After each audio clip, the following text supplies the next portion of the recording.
ሁለት ሰዎች ተጋቡ፣ 3 ልጆች ወለዱ። አንደኛው ልጅ አንካሳ ነው። አንደኛው ልጅ ሁለት አይኑ አያይም። አንደኛው ልጅ ደግሞ 2 እግሩ ሽባ ነው እንበል። አንደኛው ልጅ 2 ጆሮዎቹ አይሰማም። እንዲህ ያለ 3 ልጅ ወለዱ። ሴትዮይቱ ሽባው ልጅ ደግሞ የመጨረሻው ልጅ ቢሆን ትታው የሞተችው በመንፈቁ ነው። ለሰውየው ገንዘብ የለውም። እናትና አባቱ ቀድሞ ከማግባቱ በፊት የሞቱ ናቸው። ምንም መተዳደሪያ የለውም። እነዚህን ሰርታ የምታስተዳድርለት ሚስቱ ነበረች። ጥላበት ሞተች። አሁን እግዚአብሔር ትክክል ነው አይደለም? እስኪ መልሱ። ትክክል ነው በሉ። ሲደርስ ነው በጣም የሚከብደው ማለት። እንዴት ነው ይሄ ትክክል የሚሆነው ነው ጥያቄው የሚሆነው። እንዴት ሊሆን ይችላል? ለሚስቱ ቢያንስ እሺ፣ ሰው አሁን ምንድነው የምንለው? እግዚአብሔር ስለፈቀደ ነው። እንዴት ነው እግዚአብሔር መልካም ነገርን እኮ ይፈቅዳል። እንዴት ለሰውየው ቢያንስ ሚስቱ ብትቆይለት እግዚአብሔር ደግ አይደል እንዴ ነው የምንለው ማለት ነው። እንዲያን የሚያደርግበት ፈጽሞ ሊመረመር አይቻልም በእውነቱ ማለት። አሁን ለምሳሌ ቅዱስ ጊዮርጊስ ልጇን ያዳነላት ሴት ምንድን ነበረች? ልጇ አይኑ እማያይ ነው፣ ደግሞ ሽባ ነው በእውነቱ ማለት ነው። አንደበቱ ዲዳ ነው። እንዲህ ያለ ልጅ ነው የነበራት። ከዚያ በኋላ ተመልከቱ ምንድን ነው ያደረገ? እንዲህ ያለ ልጅ ወልዳ ኖረች። አሁን ሴትዮይቱ ደግሞ ደግ ሰው ናት። ሰው ምንድን ነው ሊል የሚችለው? አይ እግዚአብሔር፣ ሴትዮይቱ ደግ ጥሩ ክርስቲያን፣ ለዚች አሁን ይሄን ጉድ ልጅ ይስጣት ነው የምንለው ማለት ነው። እንዴት ለእሷ ይሄን ይሰጣታል እግዚአብሔር ብለን ጥያቄ እናነሳለን። ደግሞ ግዛዝ ቆይ በጊዜው እግዚአብሔር ያድነዋል ይሄን ልጅ ቢባል ምን ብለን ነው የምንጠይቀው? ደግሞ ዛሬ ቢያድነው ምን ይቸግረዋል እግዚአብሔር? ተመልከቱ እንዴት እንደሆነ ይህንን ነገር ላሳያችሁ። አሁን ይሄን ልጅ ቶሎ ቢያድንላት ጥሩ ነው። አሁን ለሴትዮይቱ ጥሩ ነው። ኋላ ግን የበለጠ ጥሩ ነው ደግሞ። ከዚያ ምን ሆነ? ቅዱስ ጊዮርጊስን ወስደው ከዚያች ድሃ ቤት አሰሩት። አይደለም? ከዚያች ድሃ ቤት ደግሞ ሌላ ጥያቄ አንሱ። እንግዲህ እንዲህ ብለን ማንሳት እንችላለን። እግዚአብሔር ቅዱስ ጊዮርጊስን ይወደዋል አይወደውም? ይወደዋል። ከወደደው ቢያንስ የዕለት ራት ካለበት ቤት እንዲታሰር እንዴት አያደርግም እግዚአብሔር? ይህም ደግሞ ሌላ ጥያቄ እኮ ነው ማለት ነው። ስለ እሱ ብሎ እየተሰቃየ እንግዲህ ነገስታቱ ወስደው ያሰሩት ረሃብ እንዲሞት ብለው ምንም የዕለት እንጀራ ከሌላት ከድሃ ቤት ነው ያሰሩት። ቢያንስ እግዚአብሔር የዕለት እንጀራ ካለው ቤት እንዲታሰር አያደርገው? እኛ ብንሆን በቅዱስ ጊዮርጊስ ቦታ ብላችሁ ማሰብ ነው። የምታሰር አንተን ብዬ የምገረፍ አንተን ብዬ ቢያንስ እንጀራ ያለበት ቤት አታሳስረኝም አትሉ እንላለን እኮ በእውነቱ ማለት። እዚያ ቤት ወስደው አሰሩት። የሁለቱን መልካምነት እግዚአብሔር እንዴት እንዳገጣጠመው ተመልከቱ። ከዚያ በኋላ ምን አደረገ? ታሰር። ሴትዮይቱ በጣም ደግ ስለሆነች ጊዮርጊስን ለምኜ ላበላ ብላ እንጀራ ልመና ሄደች። ለምን አለት ከልጇ ዲዳነት በላይ አሁን እኛ ብኖ ምን እንላለን? ተመልከቱ። ራይ ድረስ ነው። እኛ ወገኖች ሃይማኖት ይጨምርልን እግዚአብሔር። ምን እንደምንለው ጊዮርጊስ ማለት በጊዜው በዚያ ቦታ በሊዲያ በሶሪያ ምድር ላይ በአገሩ አንደኛ ወንጀለኛ ሰው ነው። በሞቴ እንግዲህ ልብ ብላችሁ ስሙ። ያንን ወንጀለኛ ሰው እናንተ ቤት አምጥተው ቢያስሩት ምን እንደምትሉት? ሰውዬ ራስ ክንቻል እኔን ጨምረህ የወንጀለኛ ወዳጅ ልታስብለኝ ነው ምንባል? በጭንቅ ጊዜ እኮ እንዴት ከባድ መሰላችሁ! ሃይማኖት እንዴት ይፈተና መሰላችሁ! የእያንዳንዳችን የሃይማኖት ጥጥቅ የሚላለው እንዲህ ያለ ችግር ሲገጥም ነው። እንጀራ ከአለመስጠትህ አንድ ነገር ሴትዮቱ ማንሳት የምችለው ጥያቄ ብነግረው የማይናገር የማይራመድ ልጅ መስጠት አንድ ነገር፣ አንተን ማመኔ ለመቼ ሊሆነኝ ነው ፈጣሪ የሚያስብል ችግር ነው የገጠመ። ደግሞ ይህንን ሁሉ ተቀብላ ለምን አልታበላ ከተማ ሄደች። እግዚአብሔር መጨረሻ ላይ መምጣት ያውቅበት የለ። ከዚያ በኋላ ተመልከቱ፣ በቅዱስ ጊዮርጊስ ጸሎት ከምሰሶ ጋር ነው ያሰሩት። የታሰረበት ምሰሶ 15 ክንድ ከቤቷ በላይ ወጣ፣ ለምልሞ ማለት ነው። ቅጠል አውጥቶ ቅርንጫፍ አውጥቶ ዴቴ ነገር ድግ። ከዚያ በኋላ ከቤቷ ደግሞ ሙሉ ጻዳ ህብስት በቢሙ ቤቷን ሞላው። ለምና ለጊዮርጊስ ቁራሽ ይዛ ስትመጣ እሱ በነጭ ህብስት ቤቷን ሞልቶላታል ማለት ነው። ረሃቧ ተወገደላት። ከዚያስ ደግሞ ምን አደረገ? የልጇን አንደበት ፈወሰው። ከዚያስ ደግሞ ምን አደረገ? አይኑን ፈወሰው። ከዚያ በኋላ ምኑ ቀረ? እግሩ ቀረ። እግሩስ አለችው እሱ ይቆያል። አሁን ጥያቄ ጠይቁ። አትበሳጩም እናንተ? አሁን ለምሳሌ እግዚአብሔር መቼም ቸር ነው፣ ኩራት እንዳልኮራ ስለሚያውቅ ለእኔ አሁን የፈውስ ሀብት ቢሰጠኝ ኖሮ ነው የለኝም አደራችሁ እና ቢሰጠኝ የተወሰነ 1-4 ህመም ኑሮባችሁ 3ቱን አድኘ ይህም በሌላ ቀን ብላችሁ ምለ አየቤተ ክነሰው ይኸው ደግሞ ለሌላ ቀን እኮ እንደው በቃ ደጅ ሊያጸናኝ እኮ ነው ስገድልኝ እኮ ነው ሁሉ ነገር ነው ምንለው አይደለም እንዴ? እሱን ሌላ ቀን አለ። ለምን ነው ተመልከቱ። ከዚያ በኋላ በዚያች ድሃ ምስክርነት ብዙ ሰው አመነ። በዛፉ መለምለም ብዙ ክርስቲያን አፈራ። አንድ ስንዴ ብዙ ፍሬ እንደምታፈራ ብዙ ሰው አፈራችበት። መጨረሻ ላይ የቅዱስ ጊዮርጊስ ሩጫ ሊፈጸም ሲል ምን አደረገ?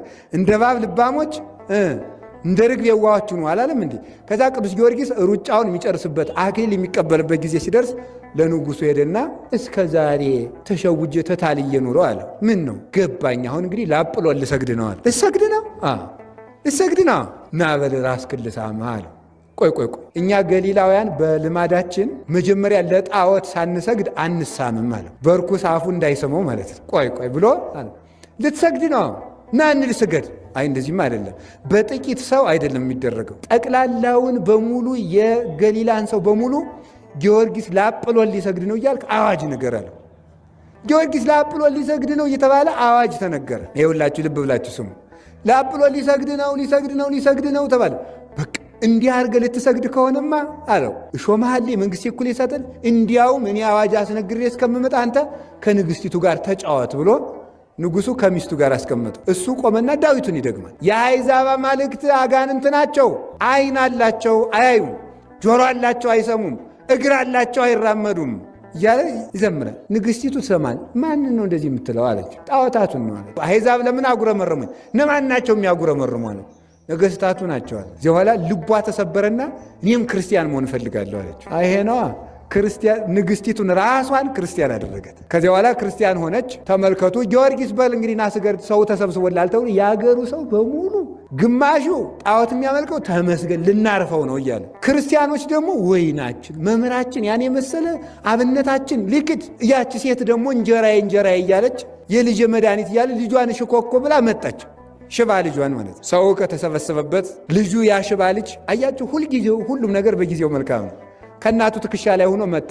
አንተ ሕፃን በጌታዬ በኢየሱስ ክርስቶስ ስም በእግርህ ና አለ። ከዚያ በኋላ ከእናቱ ትከሻ ወርዶ ያ ልጅ መጣ። ሂድና አጵሎንን ጊዮርጊስ ይጠራል በለዋል። ከዚያ በኋላ ሄደና አጵሎን ጊዮርጊስ ይጠራል አለው። ይሄ ልጅ እየመራ አጵሎንን እያስከተለ እያንቀጠቀጠ ይዞት መጣ ማለት። ከሕዝቡ መካከል አቁሞ ለምን ነው አንተ እንደዚህ ፍጥረትን የምታስት?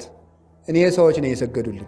እኔ በማክሰኞ የተፈጠርኩ እንጨት ነኝ፣ የማውቀው ነገር የለኝም፣ ስገዱልኝ አላልኩም ብሎ እንጨቱን አስመስክሮ አንተም ያደረብህም ሰይጣን መሬት ተከፍታ ተዋጣችሁ ብሎ ከመሬት አሰጥሞ ሃይማኖቱን ገለጠ።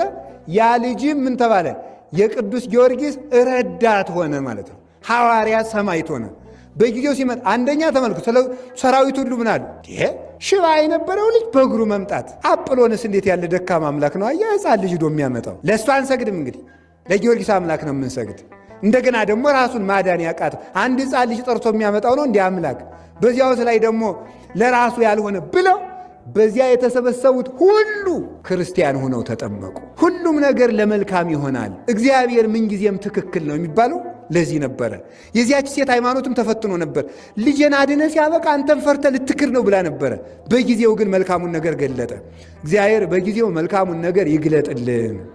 አሁን እኛ የምንለው እንደዚያ ነው በእውነቱ ማለት እግዚአብሔር እንዲሁ ከዚህ ሁሉ ነገር እንትና ልቅም አድርጎ እንዲሁ ጨርሶ አገር ሰላም ብትሆንበት እንላለን እኮ ሁላችንም፣ ከትልቅ እስከ ትንሽ በዚህ ሐሳብ የማይፈተን እኮ የለም። እንዲሁ እነገሌን ስፍራ ሰጥቶ ለእኛ ሰላም ቢሰጠን ምን አለበት? ምንም የለበትም። አዎ፣ ግን እግዚአብሔር አሰራሩ በእኛ ልክ አይደል እንዴ? እግዚአብሔር በእኛ ልክ ከሰራ እንዴት ያለ አምላክ ሊሆን ይችላል? በእውነቱ ማለት እግዚአብሔር በሰው ልክ ቀዶ ሊሰፋ ነው እንዴ? እንደ ልብስ የእሱ አሰራሩ ድንቅ ነው ወገኖች። እኔ ከልቤ ነው የምነግራችሁ። የእኛ አይምሮ የእግዚአብሔርን አሰራር ወደ መቀበል ከፍ ካለ እግዚአብሔር በቅርብ ጊዜ ወደ እኛ ይመጣል። እንዲያ እንዲሆን እግዚአብሔር አይምሯችንን ያሳድግልን የሁላችንን። ስለዚህ እግዚአብሔርን አሰራር በአንተ ታምኛለሁና ጠብቀኝ ያለው እሱን ነው ማለት። በእግዚአብሔር መታመን ማለት ክፉውን ነገርም መልካሙን ነገርን እግዚአብሔር ስለ መልካም ነገር ብሎ ያመጣዋል ማለት ነው እንጂ እግዚአብሔር ሁልጊዜ ክፉ ሰዎች እንዳይነሱ ያደርጋል፣ አጋንንት እንዳይነሱ ያደርጋል፣ ክፉን ሰዎች እንዳይነግሱ ያደርጋል ማለት አይደለም። ለእግዚአብሔር በግን ቀበሮ እንዳይበላት ይጠብቃል እንጂ እግዚአብሔር ቀበሮን በማጥፋት ጊዜ አያባክንም። ማወቅ ያለባችሁ እንደዚህ ነው።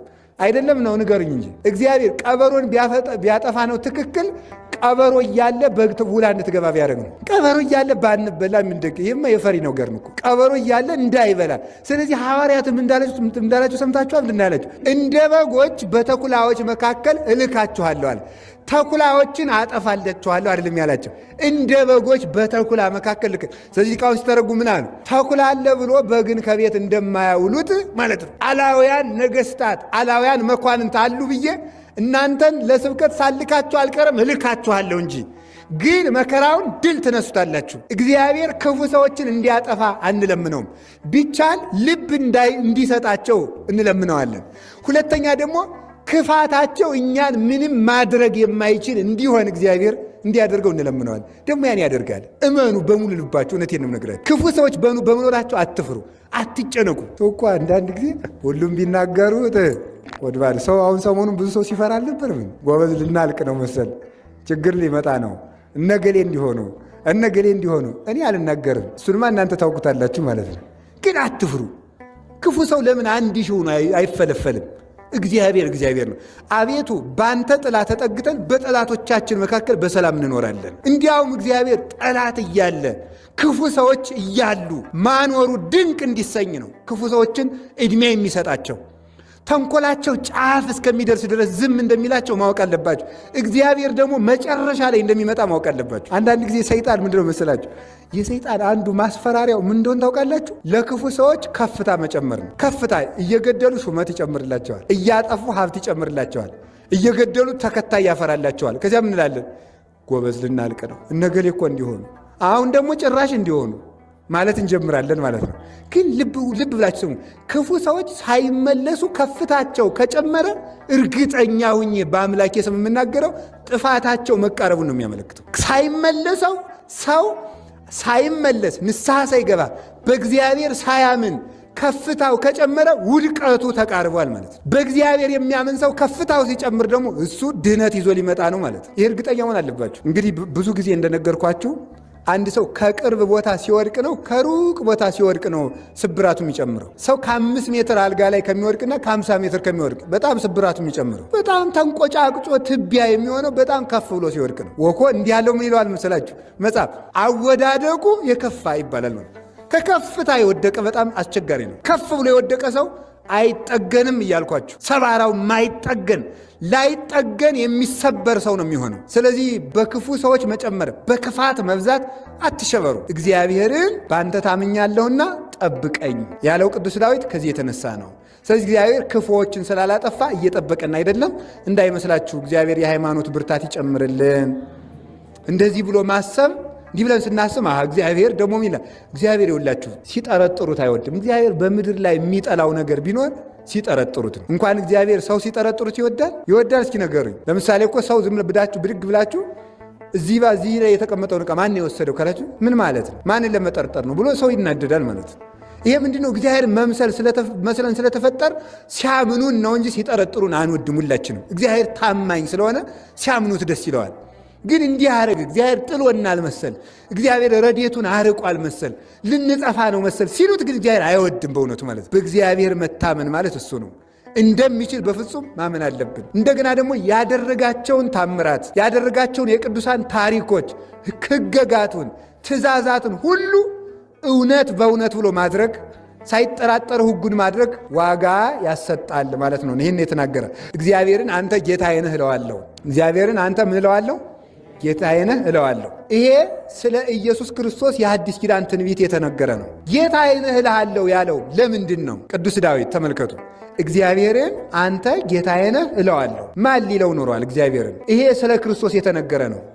እግዚአብሔር ሰው ከመሆኑ አስቀድሞ ጌታ ቢባል ድንቅ አይደለም። ክርስቶስን ግን ጌታዬ ነህ እለዋለሁ ያለ ለምንድን ነው ስትሉ፣ በክርስቶስ ላይ የደረሱት ነገሮች ሁሉ ክርስቶስ አምላክ ያልሆነ የሚያስመስሉ ናቸው። ምሳሌ ክርስቶስ እርቦታል አይደል?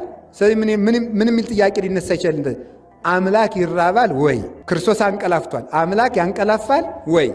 ክርስቶስ ይሄ ምንድን ነው ብሎ ጠይቋል። አምላክ አያውቅም ወይ ተብሎ ይጠየቃል ማለት ነው። ደክሟል። አምላክ ይደክማል ወይ? አምላክ ይታሰራል ወይ? አምላክ ይበላል ይጠጣል ወይ? አምላክ ደም ይፈሰዋል ወይ? አምላክ ይሞታል ወይ? አምላክ ይያዛል ወይ? አምላክ ይቀበራል ወይ? በመቃብር ይለካል ወይ? እንዲህ የሚል ጥያቄ ያነሳል። ቅዱስ ዳዊት ግን እነዚህ ሁሉ ነገሮች ቢደረጉም ክርስቶስን እኔ ፈጣሪ መሆኑን እረዳለሁ ነው። ክርስቶስ ፈጣሪ መሆኑን። ስለዚህ ጌታ ምን አለ? ማቴዎስ ወንጌል ምዕራፍ 11 ላይ ተመልከቱ። በእኔ የማይሰናከል ሰው ብፁዕ ነው ይላል። እንዴት ነው የማይሰናከል? እንደዚህ ቅድም ያልኳቸውን ነገሮች አይቶ ፍጡር ቢሆን ነው እንጂ ፈጣሪ ቢሆን መቼ እንደዚህ ይሆን ነበረ? ለፈጣሪ እንደዚህ ነገር አይገባውም ብሎ በሰራዋቸው የድካም ስራዎች ተሰናክሎ አምላክነቴን ያልተጠራጠረኝ ሰው እርሱ ብፁዕ ነው።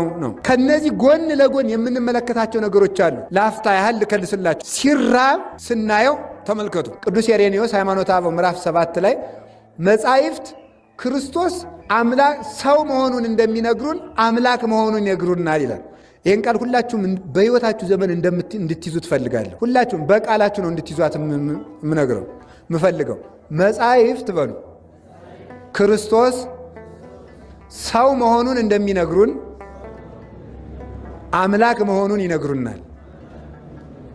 በቃ ማምላክን ይቺ ከገባቻችሁ ሃይማኖታችሁን አጥርታችሁ ያዛችሁ ማለት ነው። ማንኛውም ከኦርቶዶክስ ሃይማኖት ውጭ የሆነ ሰው እንዴት አምላክ ይደክማል፣ እንዴት አምላክ ይራባል ሲሏችሁ መልሳችሁ ምንድን ነው? መጻሕፍት ሰው መሆኑን እንደሚነግሩን አምላክ መሆኑን ይነግሩናል። አንተ ክርስቶስ ተራበ ብለህ የሚለውን ነው የምታነብልኝ። እኔ ደግሞ ክርስቶስ ምን አረገ ብዬ እነግርሃለሁ። ተራበ ብሎ ሲነግራችሁ አምላክ የሆነ መጻሕፍት ተራበ ብለው ይነግሩናል አይነግሩንም? የተራበ ተቀራኒ ምን ይነግሩናል? 5000 ሰው አጠገበ ብለው ይነግሩናል። ከዛስ ደግሞ ምን ብለው ይነግሩናል? የሕይወት እንጀራ ነው ብለው ይነግሩናል። እሺ መጻሕፍት ክርስቶስ ታመመ ብለው ይነግሩናል። ምን ብለው ይነግሩናል? ፈወሰ ብለው ይነግሩናል። የ38 ዓመት ደዌ ተኝቶ የነበረ ሰው አልጋውን ተሸክሞ እንዴ ሲያደርግ ይነግረናል። ክርስቶስ አልዓዛርን የት ጠየቃችሁት ብሎ ጠየቀ ብለው ይነግሩናል። ክርስቶስ አልዓዛር እንደሞተ አስቀድሞ ተናግሯል። እዛው ዮሐንስ ወንጌል ምዕራፍ 2 ላይ ምን ይላል መሰላችሁ? ያ ወንጌላዊ እኮ ነው የነገረን። አልዓዛርን የት ቀበራችሁት ብሎ ጠየቀ ብሎ የነገረን ዮሐንስ አስቀድሞ ምዕራፍ 2 ላይ ምዕራፍ 11 ላይ ክርስቶስም ኢየሱስም አልዓዛርን የት ቀበራችሁት ብሎ ጠየቀ ብሎ የነገረን ዮሐንስ ምዕራፍ 2 ላይ አስቀድሞ ምን ብሎ ይነግረናል መሰላችሁ? የሰውን ፈቃዱን ሊነግሩት አይፈልግም፣ እሱ ራሱ ሰውን ያውቃልና ይላል። እሱ ራሱ ሰውን ያውቀዋልና ዮሐንስ ወንጌል ምዕራፍ 2 ላይ ማለት ነው። ስለዚህ ተመልከቱ፣ እንደ ጠየቀ እንደሚነግሩን ሳይጠይቁት እንደሚያውቅ ይነግሩናል መጻሕፍት። ምንድነው ይሄ ብሎ እንደሚያውቅ ምን እያላችሁ ነው ብሎ እንደሚጠይቁሉ ዮሐንስ 6 ላይ ኢየሱስም አይሁድ እንዳንጎራጎሩ እንዳጉረመረሙ አወቀባቸው ይላል። የልባቸውን ይመረምራል። መጻሕፍት በመርከብ ላይ ተኛ ብለው እንደሚነግሩን ምን ብለው ይነግሩናል? ደግሞ ነፋሳትን ገስጽ ብለው ይነግሩናል። መጻሕፍት ሞተ ብለው እንደሚነግሩን ምን ብለው ይነግሩናል? ተነሳ ብለው ይነግሩናል።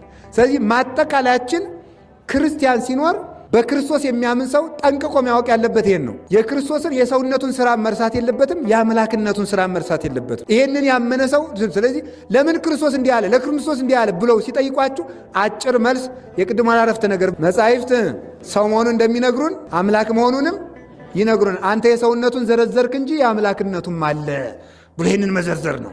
ሁሉን እንደሚችል ማስረዳት። ሰው ሆኖ በሰራው ሥራ አላፍርበትም ለማለት ቅዱስ ዳዊት ሰው የሆነ እግዚአብሔር ቃልን ምንም ቢደክም፣ ምንም ቢራብ፣ ምንም ቢጠማ፣ ምንም ቢሞት፣ ምንም ቢታመም አሁንም ፈጣሪ ነው እለዋለሁ። ቶማስ ይህንን አረጋገጠ። ዮሐንስ ወንጌል ምዕራፍ 20 ቁጥር 28 ላይ ምን አለ? ቶማስ ጌታ ተነሳ እኮ ሲሉት አይ እኔ ካልዳሰስኩት አላምንም አለ። ዳሰሰው። ሲዳስሰው ከዚያ ተመልከቱ እጁ ርርቁም ጥር አለ። አንተ እውነትም ፈጣሪ ነህ ጌታዬ ነህ ብሎ መስክሮለታል ማለት ነው። ስለዚህ ክርስቶስ አምላክ ጌታ ነው። ይህንን ነው ቅዱስ ጳውሎስ ቅዱስ ዳዊት እግዚአብሔርን ጌታዬ ነህ እለዋለሁ ያለው ክርስቶስን ነው። ጌታዬ የሚለው ቃል ለሰው ሲነገርና ለክርስቶስ ሲነገር ልዩነት አለው። ሰው ጌታዬ ይባላል፣ ማወቅ አለባቸው ይህን ማለት ነው። ሰው ጌታዬ ይባላል። ጌታዬ ባልነው ጊዜ ምን ማለት? የሰው ጌትነት የሹመት የማክበር ነው። ክርስቶስ ግን ጌታ ሲባል ብዙ ጊዜ ፈላስፎችና ከኦርቶዶክስ እምነት ውጭ የሆኑ ብዙ ሰዎች በዚህ ጉዳይ ስለሚከራከሩ ክርስቶስ ጌታ ቢባል ምን ችግር አለው? ትልልቅ ሰዎችም እኮ ጌታ ይባላል። ስለዚህ ክርስቶስ ትልቅ ሰው ስለሆነ ነው ጌታ የተባለ ተብሏል። እሱ ግን ጌታዬ የተባለ ተመልከቱ፣ ምን ብሎ ነው ቅዱስ ዳዊት ያለ? ጌታዬ እለዋለሁ ብሎ አይደል፣ እግዚአብሔርን ነው ያለው። ክርስቶስ ጌታ ሲባል በእግዚአብሔራዊ ጌትነት ነው፣ በሰው ጌትነት አይደለም ጌታ የሚባለው። ቶማስም ዮሐንስ ወንጌል ምዕራፍ 20 ላይ ጌታዬ ካለ በኋላ አይ መምህሩ ስለሆነ ነው። መምህርም እኮ ጌታዬ ይባላል።